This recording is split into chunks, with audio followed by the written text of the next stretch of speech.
Hello, I am a biology educator in the NEET UG category. Welcome you all this wonderful platform Biology with Jason Pooja. तो yes, आज है lecture number 6 of this chapter cell the unit of life का और ये last lecture है इस chapter का। फिर हम नेक्स्ट चैप्टर स्टार्ट कर देंगे जिसका नाम है cell cycle and cell division. आज के दिन पे मैं 2 लेक्चर्स अपलोड कर रहा हूँ। एक लेक्चर 5 मैंने सुबह अपलोड किया था और ये लेक्चर नंबर 6 है। Then we have done with this chapter cell the unit of life और फिर कल से हम स्टार्ट कर देंगे हमारा न्यू चैप्टर जो कि है cell cycle and cell division. Okay, तो अब स्टार्ट करते हैं इस चैप्टर के साथ और कंप्लीट करते हैं इस चैप्टर को। ठीक है, अब राइबोसोम से बचा हुआ था हम लोग का। सुबह वाले लेक्चर में हमने माइटोकॉन्ड्रिया और प्लास्टेट किया था। अब आगे के जो भी टॉपिक्स बचे हुए हैं वो करके कंप्लीट करते हैं इस चैप्टर को और कल से फिर नया चैप्टर। ठीक है, आइए स्टार्ट करते हैं। सबसे पहला बात करते हैं किसकी, राइबोसोम की। सबसे पहले बात करते हैं ribosome. Ribosomes are the granule structure first observe under the electron microscope. किसके अंदर ऑब्जर्व किया गया, इलेक्ट्रॉन माइक्रोस्कोप के अंदर ऑब्जर्व किया। हैज डेंस पार्टिकल, किसने ऑब्जर्व किया, बाय द जॉर्ज पेडेल इन 1953। साइंटिस्ट का नाम क्या था, जॉर्ज पेडेल in 1953। They are composed of ribonucleic acid RNA and protein. अब जो राइबोसोम है वो किससे बना हुआ रहता है ना, ये जो राइबोसोम्स है वो किससे बना होता है, composed of ribonucleic acid RNA and protein and are not surrounded by any membrane, और कोई भी मेम्ब्रेन से ये सराउंडेड नहीं होते। They are composed of ribonucleic acid RNA से और प्रोटीन से बने हुए रहते हैं and are not surrounded by any membrane, और इनके आसपास में कोई भी मेम्ब्रेन नहीं होती है। The eukaryotic ribosomes are ATS। Eukaryotic में ATS राइबोसोम मिलेंगे, while the prokaryotic ribosomes are 70S। Prokaryotic में 70S मिलेंगे। ईच राइबोसोम्स हैज द 2 सब यूनिट। 2 सब यूनिट होते हैं ना, ये देखो ना, ये एक सब यूनिट है, ये दूसरा सब यूनिट। दोनों किसकी मदद से जुड़े हैं, कैल्शियम आयन की मदद से जुड़े हैं। तो वही लिखा है कि हैज 2 सब यूनिट लार्ज एंड स्मॉल। ये वाला लार्ज है, ये वाला स्मॉल है। The 2 subunits of ATS ribosomes are 60S and 40S। ये देखो ऐसे याद रखो, अभी ATS का 60 और 40 है ना, अभी ये जो तीनों है इवन है, 8 6 4 तीनों 2 के टेबल से जा रहे हैं ना, तो ATS का कितना हो जाएगा, 60 और 40S, while that of 70S ribosomes are 50S and 30S। तो ऑड 70 ऑड 7 ऑड 50S और 30S 5 और 3 भी ऑड। तो ऐसे याद रखने का। तो ATS का क्या है, 60S एंड 40S, और 70S का क्या है, 50S एंड 30S। ये जो S है ना, ये क्या है, Svedberg unit. Stands for sedimentation coefficient. किसके लिए स्टैंड करता है, for the sedimentation coefficient. It is indirectly measure, ये जो S है वो इनडायरेक्टली क्या मेजर करता है, डेंसिटी एंड साइज। क्या, density and size. Both 70S and 80S ribosomes are composed of 2 subunit। 70 और 80S राइबोसोम किससे बने हुए हैं, 2 सब यूनिट से बने हुए हैं। ठीक है, तो ये इसकी NCERT रीडिंग हो गई। अब बात करते हैं राइबोसोम की थोड़ी और डिटेल में। ठीक है, तो राइबोसोम जो है ये सबसे पहले किसने देखा था, साइंटिस्ट ने देखा था। क्या नाम था साइंटिस्ट का, जॉर्ज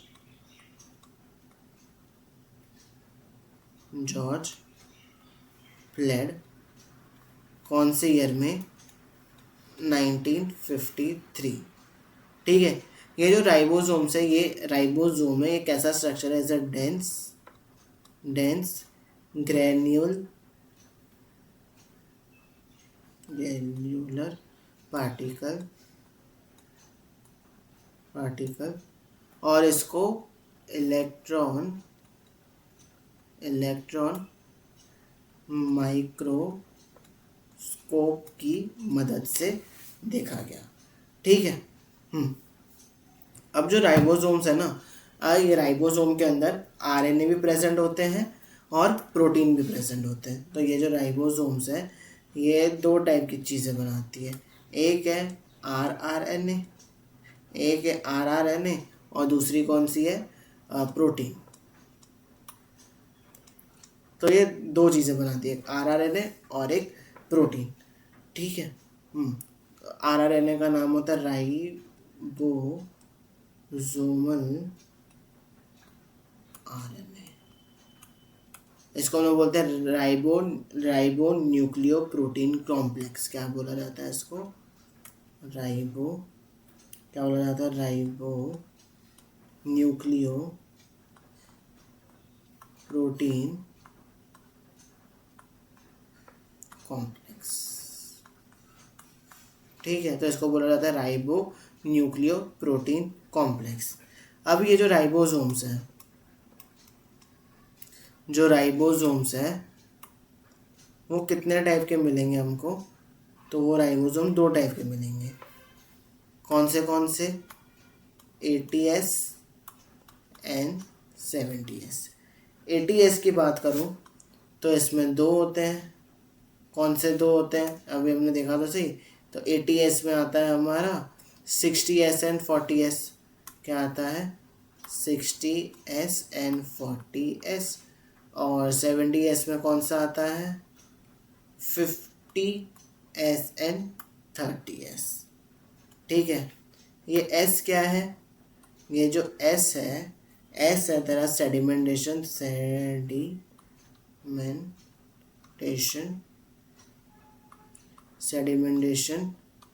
कोएफिशिएंट, सेडिमेंटेशन कोएफिशिएंट जो कि इनडायरेक्ट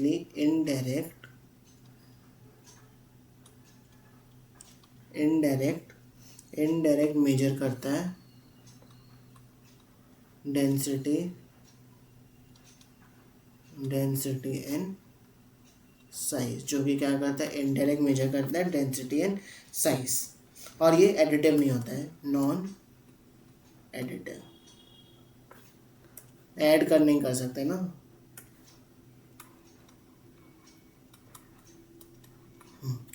नॉन एडिटिव होता है, हाँ ठीक है।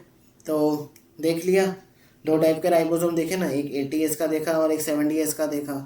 तो अभी ATS और एक 70S, तो दो यूनिट होंगे ना, दो यूनिट होंगे। और ये जो दोनों यूनिट है वो कौन से मैंने बता दिया लास्ट स्लाइड में। अभी ये किसकी मदद से जुड़ते हैं, तो ये जुड़ते हैं भाई मैग्नीशियम आयन की मदद से। किसकी मदद से जुड़ते हैं, मैग्नीशियम आयन की मदद से जुड़ते हैं, ठीक है। अगर मैं बात करूं किसकी, यूकैरियोटिक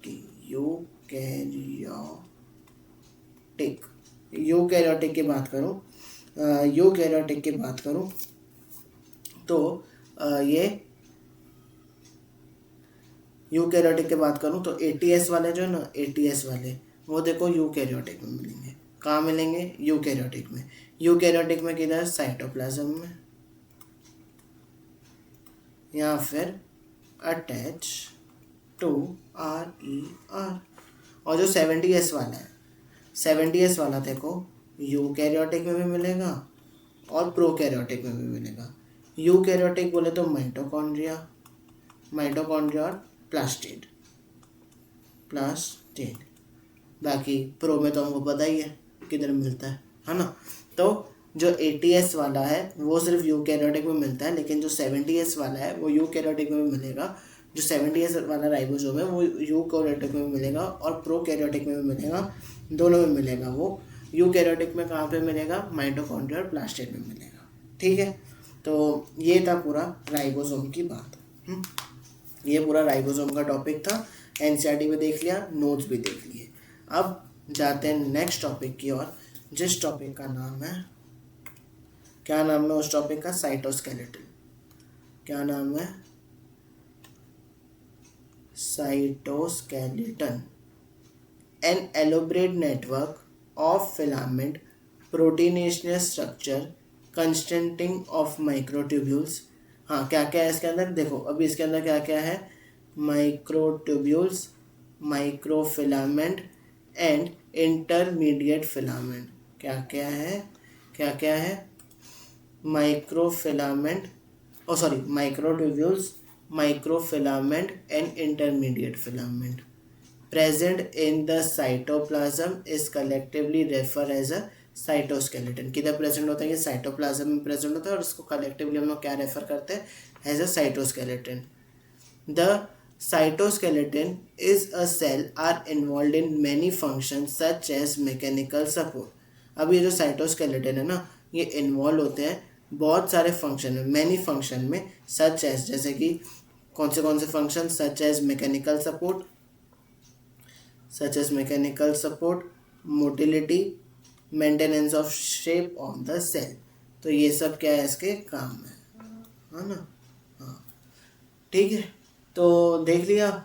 साइटोस्केलेटन की अगर बात करूँ, साइटोस्केलेटन की अगर बात करूँ तो इसके अंदर तीन चीज़ें होती है, माइक्रोट्यूब्यूल्स, माइक्रोफिलामेंट और इंटरमीडिएट फिलामेंट। ये तीनों साथ में मिलकर क्या बनाते हैं? साइटोस्केलेटन बनाते हैं। और ये काम क्या क्या करता है? तो mechanical support, motility, maintenance of the shape of the cell. ठीक है, एक बार फिर से एनसीईआरटी देख लेते हैं इसकी। An elaborate network of filamentous proteinaceous structure. कैसा है? प्रोटीनेशियस स्ट्रक्चर है, कंस्टिंग ऑफ क्या क्या है इसके पास? Microtubules, microfilament, intermediate filament, present in the किधर? साइटोप्लाज्म में प्रेजेंट है।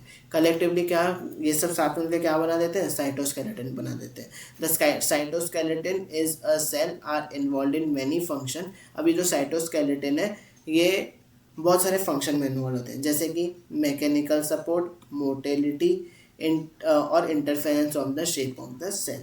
ठीक है। फिर अगर बात करें किसकी? साइटोस्केलेटन की अगर बात करूं तो साइटोस्केलेटन कहाँ कहाँ पे देखने को मिलेगा? साइटोस्केलेटन कहाँ कहाँ पे होगा? यूकैरियोट्स,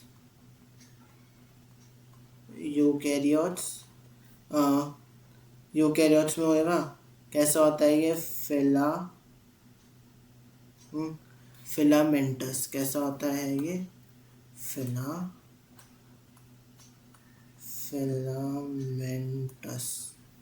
फिलामेंटस होता है। दूसरा प्रोटीनेशियस,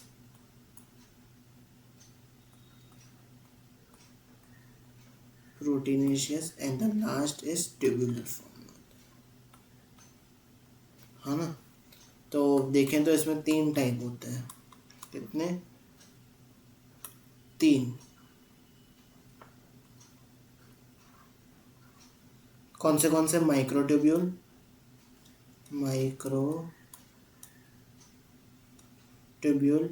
माइक्रोफिलामेंट,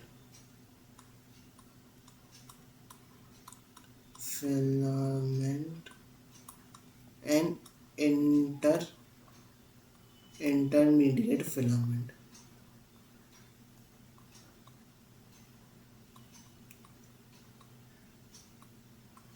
ठीक है, तो ये तीन टाइप के होते हैं।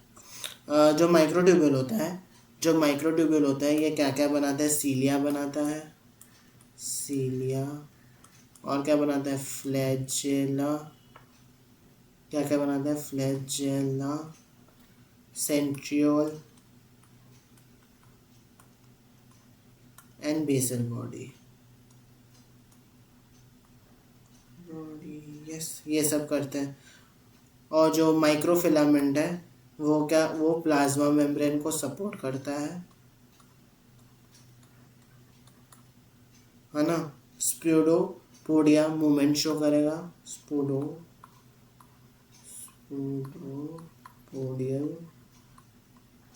मूवमेंट।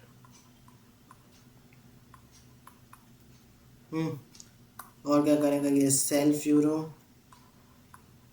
ये सब नेक्स्ट चैप्टर में करने वाले हैं। और क्या बनाता है ये? एक्टिन और मायोसिन। ठीक है, और इसका कुछ नहीं है।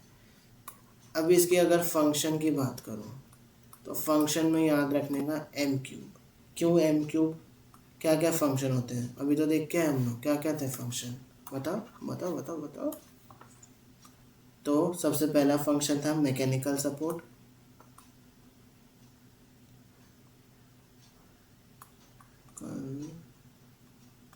मैकेनिकल सपोर्ट के बाद में मेंटेनेंस ऑफ द शेप,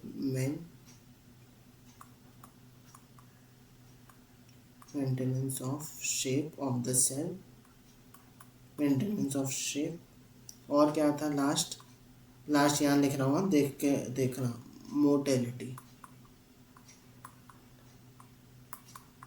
तो एम तो याद रखने का किससे, एम क्यूब से। बस यही है मेरा साइटोस्केलेटल स्ट्रक्चर का सब नोट्स, ठीक है।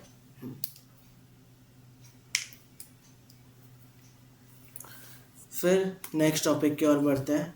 मेरे को पता है सीलिया और फेजिला आता है, लेकिन पहले हम ये कवर करेंगे जिसका नाम है सेंट्रोसोम एंड सेंट्रियोल्स, ठीक है।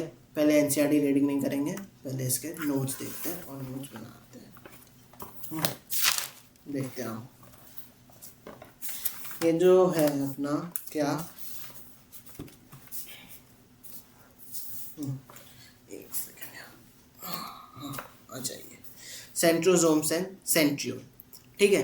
तो इसमें क्या होता है, सेंट्रोसोम्स एंड सेंट्रियोल में पहले तो दो सेंट्रियोल प्रेजेंट होते हैं। कैसे प्रेजेंट होते हैं ये देखो, ये जो ग्रीन में ये ग्रीन, सॉरी, सेंट्रियोल्स कैसे प्रेजेंट होते हैं, परपेंडिकुलर होते हैं एक दूसरे से। परपेंडिकुलर है ना भाई, ऐसे है, इसको मैंने ऐसे कर दिया, बस ऐसे को ऐसे कर दिया, तो ये परपेंडिकुलर नहीं एक दूसरे से। तो सेंट्रियोल्स कितने, दो, परपेंडिकुलर टू ईच अदर। कैसे, परपेंडिकुलर टू ईच अदर।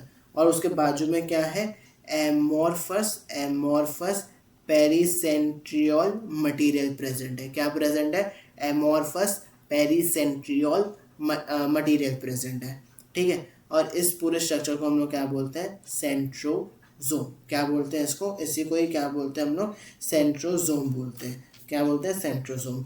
ये कहाँ पे मिलेगा, ये मिलेगा हमको एनिमल सेल में। किस में मदद करता है ये, सेल डिवीजन में मदद करता है। और किस में मिलेगा, fungi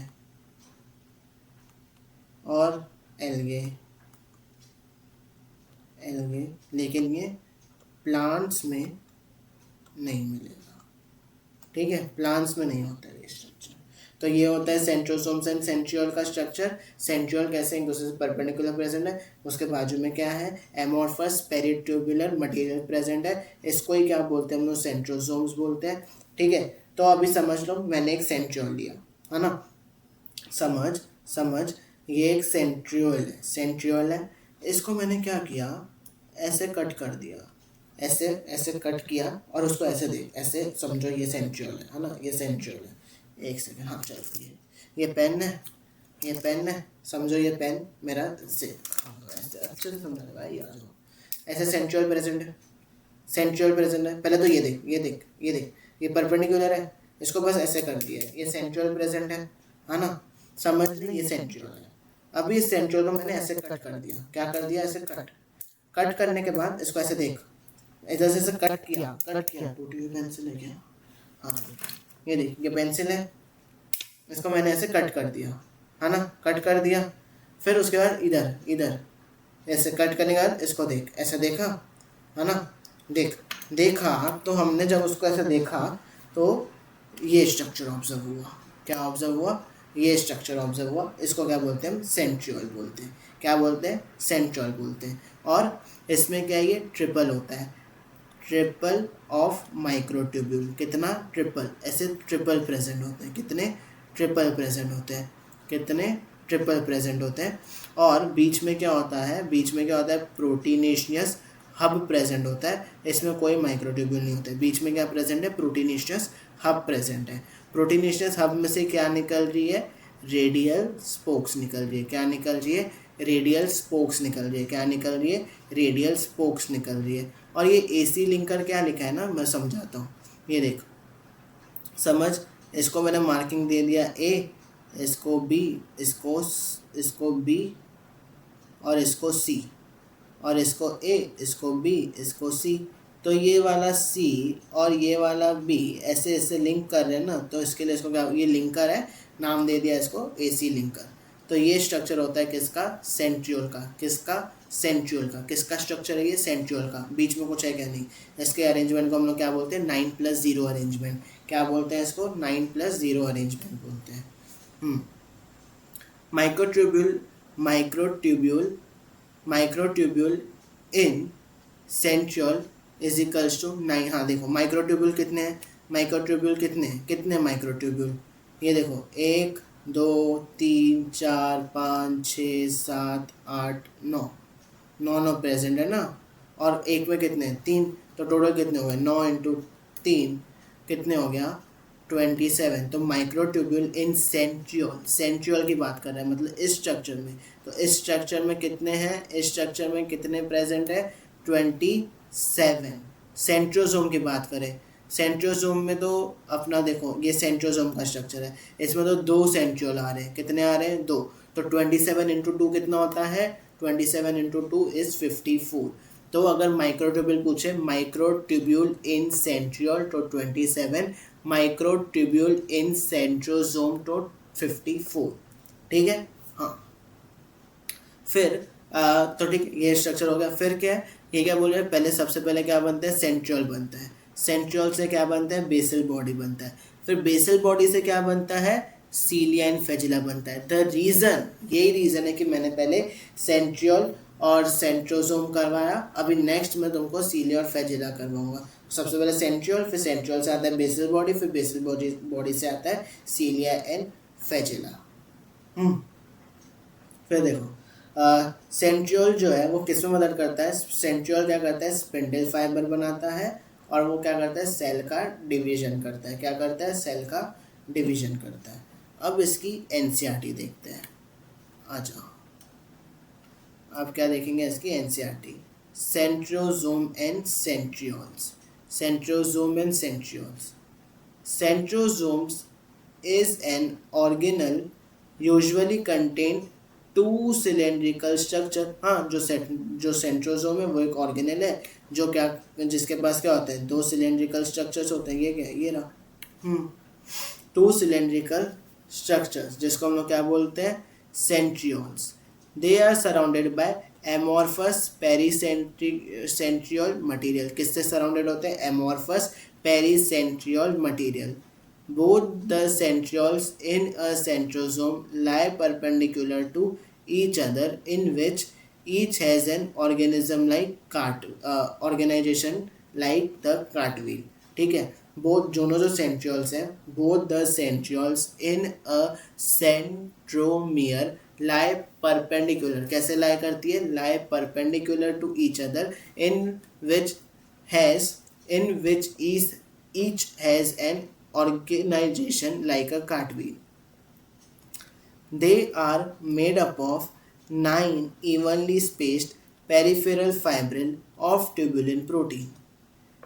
Each of the peripheral fibril is a triplet। हाँ ट्रिपलेट है ना, 3 का है। The adjacent triplet are also lined। The central part of the proximal region of the centriole is also proteinaceous। जो बीच में होता है ना proteinaceous, अब वही बोल रहे हैं जिसको हम लोग क्या बोलते हैं hub, which is connected with tubules of the peripheral triplets। और वहाँ से क्या निकलती है रेडियल स्पोक्स निकलती है जो भी किससे बनी होती है प्रोटीन से।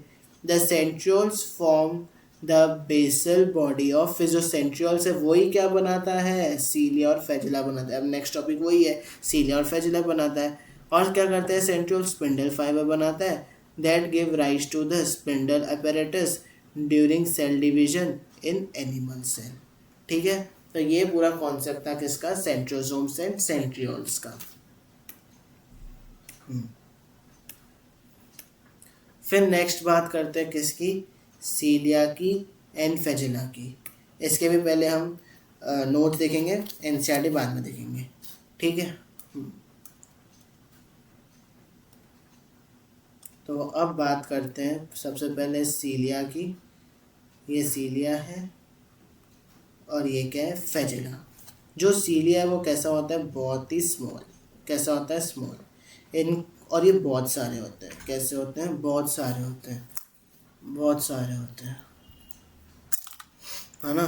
तो सीलिया जो कैसे होते हैं स्मॉल होते हैं और ये बहुत सारे होते हैं, और ये किसके साथ वर्क करता है वर्क लाइक और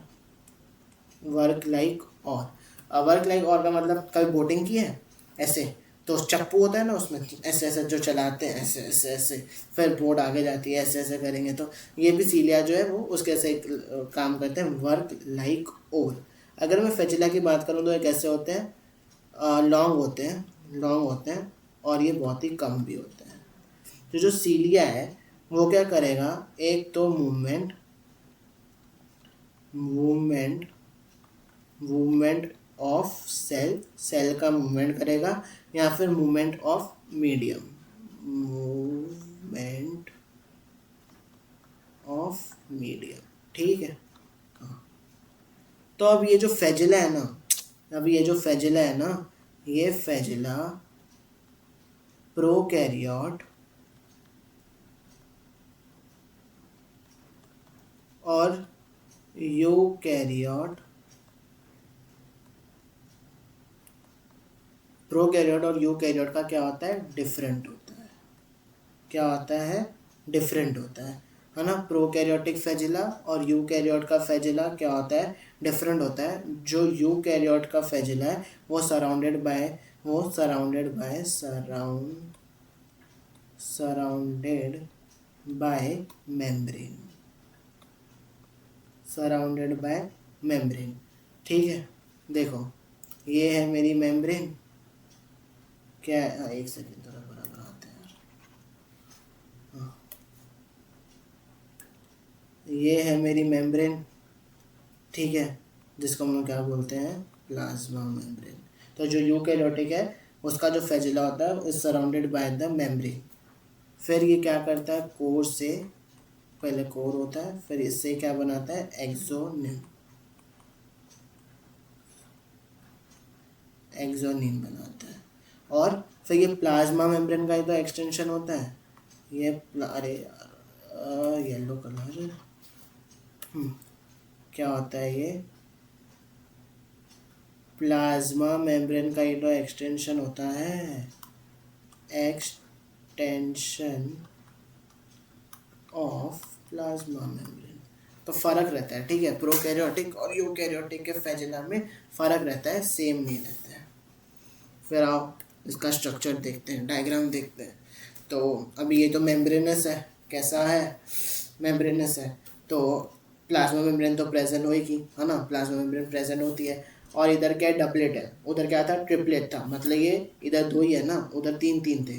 तो इधर पेरिफेरल 9 डबलेट ऑफ माइक्रोट्यूब्यूल, उधर क्या था, ट्रिपलेट ऑफ माइक्रोट्यूब्यूल, इधर डबलेट है, 9 है, उधर भी 9 थे, इधर भी 9 है। लेकिन उधर सेंटर में कुछ नहीं था, उधर सिर्फ एक प्रोटीनेशियस हब था। लेकिन इधर सेंटर में भी 2 माइक्रोट्यूब्यूल प्रेजेंट है, इधर सेंटर में भी 2 माइक्रोट्यूब्यूल प्रेजेंट है। इसके लिए इसको क्या बोलते हैं, 9+2 अरेंजमेंट बोलते हैं। 9 पेरिफेरल मतलब साइड वाले और 2 सेंटर में, तो इसके लिए 9+2। फिर इधर से दो, और जो 2 ये प्रेजेंट है माइक्रोट्यूब्यूल सेंटर पे, ये किससे कवर है, बाय द, क्या इधर है, सेंट्रल शीट। और सेंट्रल शीट से क्या निकल रहे हैं, मेरे रेडियल स्पोक्स निकल रहे हैं, क्या निकल रहे हैं, रेडियल स्पोक्स, जो कि कितने होते हैं, 9 इन नंबर, कितने होते हैं, 9 इन नंबर, ठीक है। Total number of microtubule, total number of microtubule कितना, कितने माइक्रोट्यूब्यूल, ये 9, 2 2 तो 9 इंटू 2 18 हुआ, और बीच में भी 2 तो कितने हो गए, 20 हो गए ना, 20। क्या होता है, पहले माइक्रोट्यूब्यूल, फिर माइक्रोट्यूब्यूल से क्या आता है, सेंट्रियोल, फिर सेंट्रियोल से क्या बनती है, बेसल बॉडी, फिर बेसल बॉडी क्या बनाती है, सीलिया और फेजिला। सेंट्रियोल में क्या अरेंजमेंट है, 9+0, और ये सीलिया और फेजिला में क्या अरेंजमेंट है, 9+2, यस। फिर लास्ट टॉपिक की बात करते हैं जिसका नाम है न्यूक्लियस, क्या नाम है, न्यूक्लियस, न्यूक्लियस की बात करते हैं हम। तो सबसे पहले इसका भी पहले नोट्स देख लेते हैं, स्ट्रक्चर देख लेते हैं। तो ये है पूरा न्यूक्लियस। न्यूक्लियस जो है वो कैसा होता है, nucleus is a double membrane, एक होती है आउटर मेम्ब्रेन, एक होती है इनर मेम्ब्रेन, और बीच बीच में क्या मिलेंगे तुमको, पोर मिलेंगे। आउटर मेम्ब्रेन और इनर मेम्ब्रेन ऐसे टच हो जाती है और बीच में पोर बन जाता है, उस पोर को ही हम लोग क्या बोलते हैं, न्यूक्लियर मेम्ब्रेन, क्या बोलते हैं, न्यूक्लियर मेम्ब्रेन। अंदर वाले सामान को बोलते हैं न्यूक्लियोप्लाज्म, क्या बोलते हैं उसको, न्यूक्लियोप्लाज्म। आउटर मेम्ब्रेन और इनर मेम्ब्रेन के बीच में क्या होती है, पेरी न्यूक्लियर स्पेस, क्या प्रेजेंट होती है, पेरी न्यूक्लियर स्पेस। क्या प्रेजेंट होती है, पेरी न्यूक्लियर स्पेस। अंदर जो है, हाँ अभी देखो, बाहर का सामान और अंदर का सामान जो न्यूक्लियोप्लाज्म है वो क्या होता है, एक्सचेंज होता है। कहाँ से एक्सचेंज होता है, बाय दिस न्यूक्लियर स्पोर। कहाँ से एक्सचेंज होएगा, बाय दिस न्यूक्लियर स्पोर और न्यूक्लियर पोर, स्पोर नहीं पोर। अंदर क्या प्रेजेंट होता है, न्यूक्लियोप्लाज्म में क्या प्रेजेंट होता है, ये अंदर क्रोमाटिन। क्या प्रेजेंट होता है, क्रोमाटिन। क्रोमैटिन क्या प्रेजेंट होता है, क्रोमैटिन। कैसा होता है ये, स्टेन्ड और कलर होता है। किसने दिया था ये, फ्लेमिंग ने दिया था। ये जो टर्म है क्रोमेटिन किसने दिया था, फ्लेमिंग ने दिया था, है ना। ये जो क्रोमेटिन है इसके अंदर क्या क्या प्रेजेंट होता है, क्रोमेटिन के अंदर क्या क्या प्रेजेंट होता है, डीएनए प्रेजेंट होता है plus histone protein, DNA plus histone protein present होता है। बेसिक प्रोटीन, बेसिक प्रोटीन जिसमें क्या है, लाइसिन और आर्जिनिन, ये अमाइनो एसिड्स प्रेजेंट होते हैं किसमें, बेसिक प्रोटीन में। और नॉन हिस्टोन प्रोटीन भी होते हैं। इसको हम अच्छे से डिटेल में पढ़ेंगे इन क्लास 12 जेनेटिक्स के चैप्टर नंबर 2 में, मॉलिक्यूलर बेसिस ऑफ इनहेरिटेंस। उसमें ये पैकिंग का कॉन्सेप्ट बहुत अच्छे से सिखाया जाएगा आपको, ठीक है। तो क्रोमेटिन में क्या क्या प्रेजेंट होते हैं, DNA, histone protein, non histone protein. Histone protein में क्या होती है, बेसिक ये होते हैं लाइसिन और बेसिक अमाइनो एसिड प्रेजेंट होते हैं, लाइसिन एंड आर्जिनिन। और क्या प्रेजेंट होते हैं, कुछ आरएनए भी प्रेजेंट होते हैं, ठीक है। फिर अगर क्रोमेटिन की स्ट्रक्चर देखें तो क्रोमेटिन में एक ऐसा होता है सिंपल और एक ऐसा हाईली कॉइल होता है। देखो एक है तो ये ऐसा सिंपल है ना, एक तो ये कैसा सिंपल है जिसको हम लोग क्या बोलते हैं, यू क्रोमेटिन बोलते हैं। और एक ऐसा हाईली कॉइल है, ऐसा हाईली कॉइल स्ट्रक्चर है जिसको हम लोग क्या बोलते हैं, हेट्रोक्रोमेटिन बोलते हैं। तो जो हेट्रोक्रोमेटिन है वो कैसा है, densely stained, highly coil condense, एकदम हाईली कॉइल और कंडेंस है, ट्रांसक्रिप्शनली इनएक्टिव होता है, transcriptionally inactive and dark stain. जो यूक्रोमेटिन है, यूक्रोमेटिन वो कैसा है, लाइट स्टेन है, loosely packed and transcriptionally active. ये भी हम डिटेल में उसी चैप्टर में करेंगे, है ना, मॉलिक्यूलर बेसिस ऑफ इनहेरिटेंस। फिर क्या होता है, ये जो क्रोमेटिन है ना, ये जो क्रोमेटिन है ना, क्रोमेटिन, ये जो क्रोमेटिन है वो क्या करेगा, डिवाइड करेगा और क्या बना देगा, क्रोमोसोम बना देगा। क्या बना देगा, ये क्रोमोसोम। तो ये क्रोमोसोम का स्ट्रक्चर है, बीच में क्या है, सेंट्रोमियर, ऊपर वाले को बोलते हैं पी, नीचे वाले को बोलते हैं क्यू।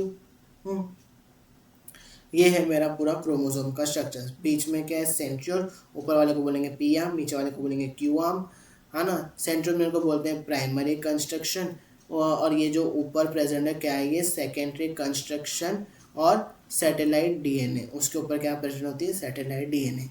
जो हम लोग हैं, हम लोग कैसे हैं, डिप्लॉयड है। डिप्लॉयड मतलब 2n कंडीशन है। 2n डिप्लॉयड का मतलब होता है दो सेट ऑफ क्रोमोसोम। क्या मतलब होता है, दो सेट ऑफ क्रोमोसोम। क्या प्रेजेंट होता है, दो set of chromosome. 46 chromosome present होते हैं, मतलब 23 पेयर्स। 46 क्रोमोसोम प्रेजेंट होते हैं, 23 पेयर्स, ठीक है।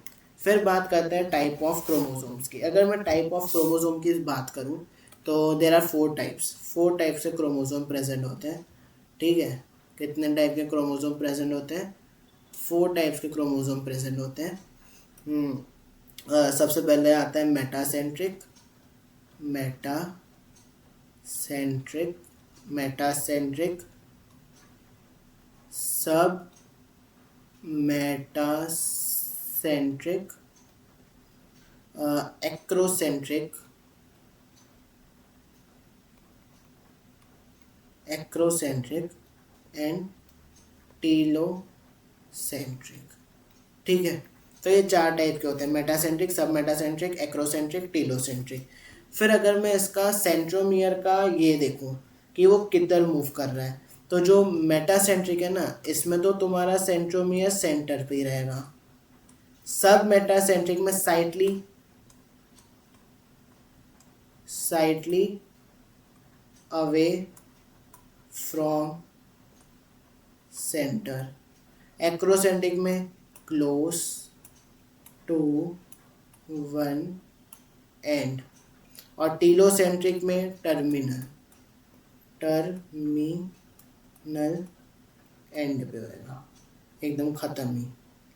तो इसका देखोगे तो एकदम सेंटर पे है। साइटली अवे वाले का देखोगे तो ये ऐसा प्रेजेंट होएगा और इसमें ऐसा, और टर्मिनल एंड में। फिर अगर इसका शेप देखोगे तो ये होएगा वी शेप, ये होएगा एल शेप, ये होएगा जे शेप, ये होएगा आई शेप। ठीक है, वी एल जे आई, ये सब शेप्स हमको कहाँ देखने को मिलते हैं? एनाफेज में देखने को मिलते हैं। कहाँ पे? एनाफेज में। ठीक है, फिर अब ना न्यूक्लियस की एनसीईआरटी देखते हैं, फिर क्रोमोसोम की एनसीईआरटी देखते हैं। तो सबसे पहले बात करते हैं किसकी? न्यूक्लियस की एनसीईआरटी की। न्यूक्लियस की एनसीईआरटी क्या बोलती है ये देखें। तो न्यूक्लियस की एनसीईआरटी की बात करते हैं। तो nucleus has a cell organelle was first describe by Robert Brown. तो न्यूक्लियस का सबसे पहले डिस्कवर किसने किया था? रॉबर्ट ब्राउन ने किया था। हैज़ 1831। फिर बाद में later the material of the nucleus stain by, किससे स्टेन किया? By the basic dyes was given the name chromatin. क्या नाम दिया गया? By given the name chromatin. किसने नाम दिया ये क्रोमैटिन? By the flaming. अभी तो देखा हमने क्रोमैटिन, है ना? किसने नाम दिया? फ्लेमिंग ने। अभी ये जो न्यूक्लियस है ना, वो किसका दिया है? इंटरफेस का दिया है। किसका दिया है? इंटरफेस। इंटरफेस मतलब जहाँ पे डिवीजन नहीं हो रहा है, वो रेडी कर रहा है खुद को फॉर द डिवीजन। ये अच्छे से हम सीखेंगे कल की क्लास में, क्योंकि कल से हमारा न्यू चैप्टर स्टार्ट हो रहा है, cell cycle and cell division.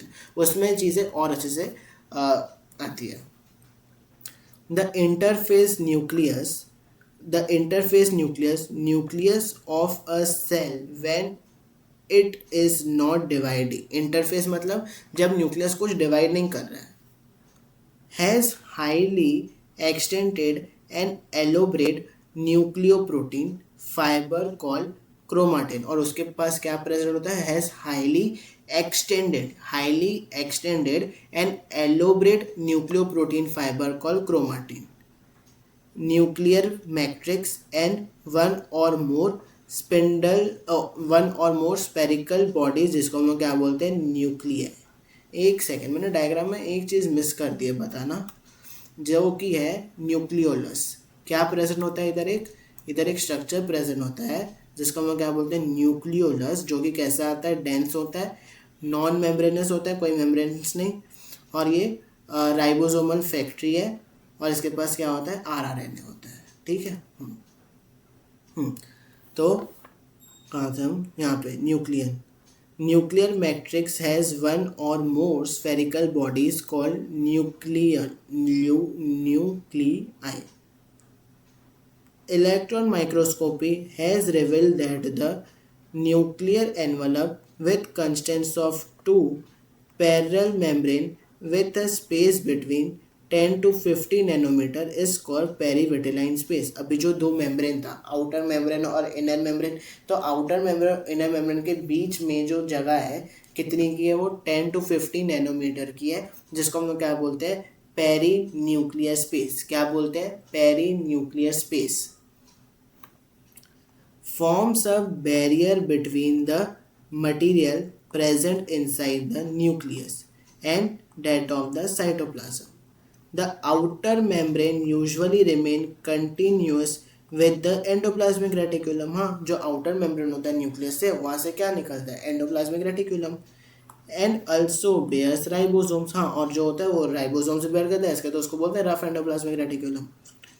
At a number of places the nuclear envelope is interpreted by the minor spore. और बीच बीच में क्या प्रेजेंट होते हैं? माइनर स्पोर्स भी प्रेजेंट होते हैं, which are formed by the fission of two membrane. outer membrane और inner membrane का fission होता है, तो बीच में क्या बन जाता है? पोर बन जाता है. These nuclear spores are the passage through which movement of RNA and protein molecule takes place in both the direction between the nucleus and the cytoplasm. Normally, there is only one nuclear per cell. Normally सिर्फ एक ही nucleus होता है पर cell, लेकिन ये जो nucleus का number है वो कांस्टेंट नहीं रहता है, वेरिएबल रहता है। किसमें एक होता ही नहीं है, जैसे कि हमारा आरबीसी हो गया, किस किस में एक ही होता है, दो होता है या दो से ज़्यादा होता है, मल्टी न्यूक्लिएटेड कंडीशन होती है जिसको हम लोग बोलते हैं साइट्रीशियम। तो ये सब चीज़ें होती है। Variation in the number of nuclear, हाँ, are also frequently observed. Can you recollect the name of organism that have more than one nucleus per cell? Some mature cells have like होता ही नहीं है, जैसे कि हमारा erythrocytes of many mammals and sieve tubes cells of the vascular plants। हाँ, ये सब होते हैं।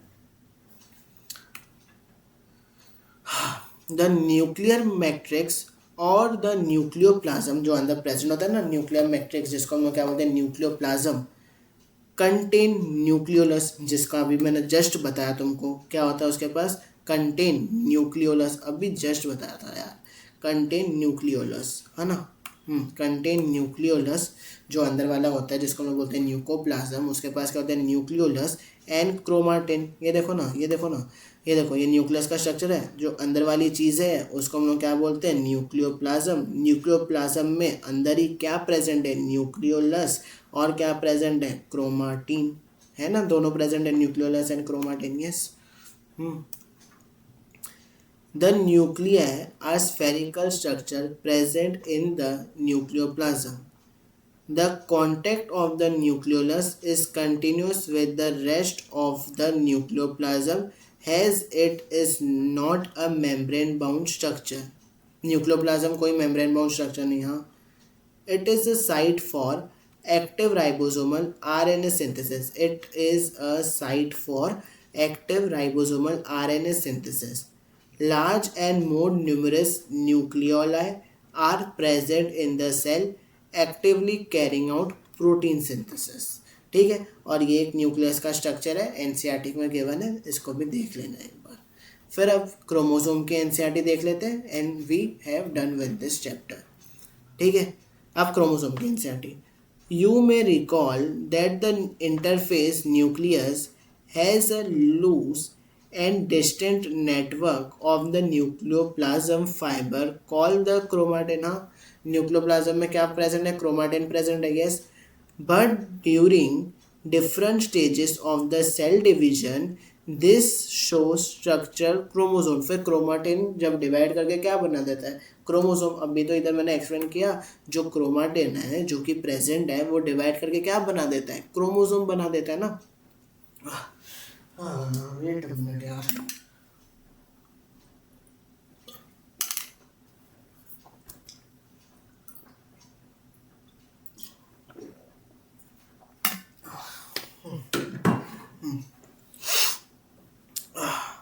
जो क्रोमाटिन प्रेजेंट है वो डिवाइड करके क्या बना देता है, स्ट्रक्चर बना देता है, किसका, क्रोमोसोम का। तो वही तो बोलता है cell division, cell show structure chromosome in place of nucleus. Chromatin contain DNA and some basic protein called, जो क्रोमाटिन है उसके पास क्या होता है, डीएनए होता है। अरे देखो जो मैंने लिखवाया है ना, जो मैंने लिखवाया ना तुमको यहाँ पे, कहाँ गया, ये रहा, देखो क्रोमाटिन है, कंटेन डीएनए, हिस्टोन प्रोटीन, सब सब वही एनसीईआरटी में लिखा है। तो मतलब मेरे जो नोट्स है ना यार, इज कम्प्लीटली एनसीईआरटी बेस्ड। देखो वही लिख रहा है ना, क्या गया, chromatin contain DNA and some basic protein called histones. Some non-histone protein are also RNA.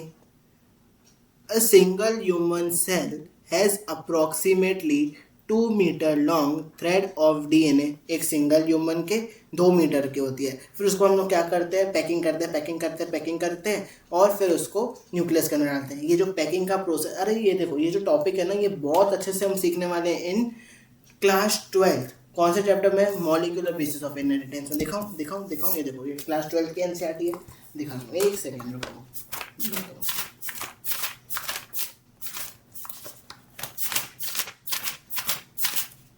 ये देखो, ये कॉन्सेप्ट है पैकिंग ऑफ डीएनए हेलिक्स। इसमें हम ये चीज़ें जो है ना, देखो यहाँ पे लिखा भी है, कि जो ह्यूमन का डीएनए होता है it comes out to be approximately 2.2 metre. फिर इसका क्या करते हैं हम, पैकिंग करते हैं, पैकिंग करते हैं। फिर अगर जिसके पास 12th की एनसीईआरटी है, अब क्लास 11 स्टूडेंट्स में हो तुम लोग, क्लास 11th में हो तो 12th की हो भी सकती है कि नहीं, तो क्लास 12th की है ना, तो पेज नंबर 83 पे देखो, वो जो कॉन्सेप्ट है ना हम सीखेंगे बहुत अच्छे से। अब फिलहाल के लिए इस पर ध्यान देते हैं, ठीक है। 2 metre long thread of DNA distributed along its 46-23 pairs of chromosome. You will study detail of the DNA. अभी just मैंने बोला देखो, you will study detail of DNA packing in the form of chromosome in class 12. class 12 में कौन सा chapter, molecular basis of inheritance.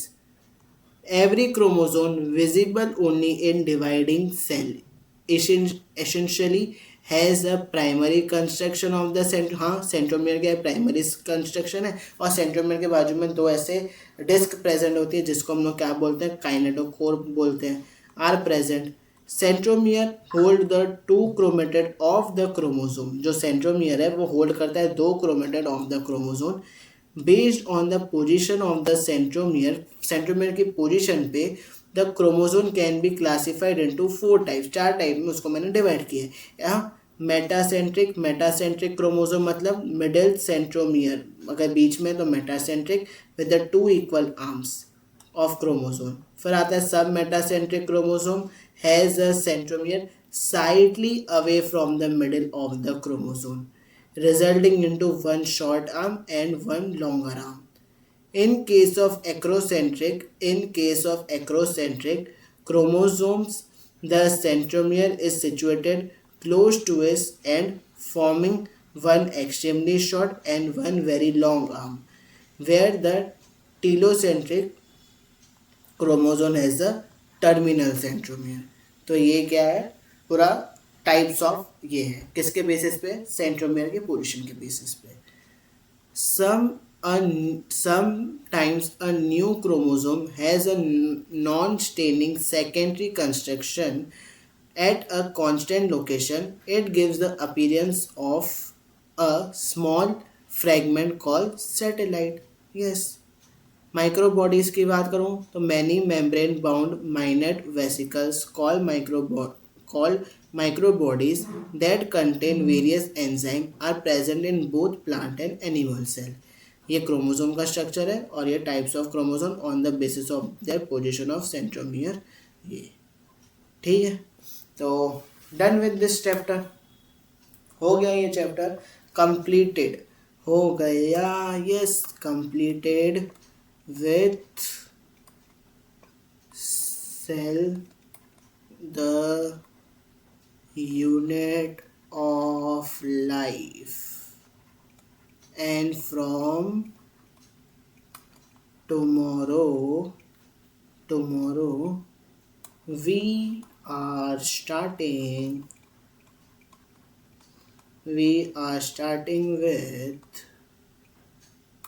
cell cycle and cell division, ठीक है। तो कल से हम ये वाला चैप्टर स्टार्ट करेंगे, cell cycle and cell division. तो अब है टाइम, कल तक ये लेक्चर देख लो, अगर कोई लेक्चर मिस हुआ है तो वो कंप्लीट कर लो, ये चैप्टर को आज कंप्लीट कर दो, ठीक है। कल हम नया चैप्टर चालू करेंगे जिसका नाम है cell cycle and cell division, है ना। वो मेरे ख्याल से 4 दिन में हो जाएगा अपना, है ना। तो बस मिलते हैं कल के लेक्चर में और स्टार्ट करते हैं new chapter cell cycle and cell division. जो जो नोट्स हैं प्लीज़ उसको कंप्लीट कर दो, एनसीईआरटी रीडिंग अच्छे से कर लो, क्वेश्चन प्रैक्टिस कर लो, मॉक टेस्ट्स दो, क्या मिस्टेक हो रही है उसमें, क्या मार्क्स आ रही है, share with me on Instagram page का नाम है जशन पहुजा बायोलॉजी। ये सब नोट्स तुमको व्हाट्सएप चैनल पे मिल जाएंगे, व्हाट्सएप चैनल का नाम भी यही है जशन पहुजा बायोलॉजी। ओके, तो मिलते हैं कल के लेक्चर में, नया चैप्टर स्टार्ट करेंगे cell cycle and cell division, ठीक है। तब तक के लिए पढ़ते रहिए, बाय बाय, नमस्कार, thank you for watching this lecture and share this lecture as you can, okay.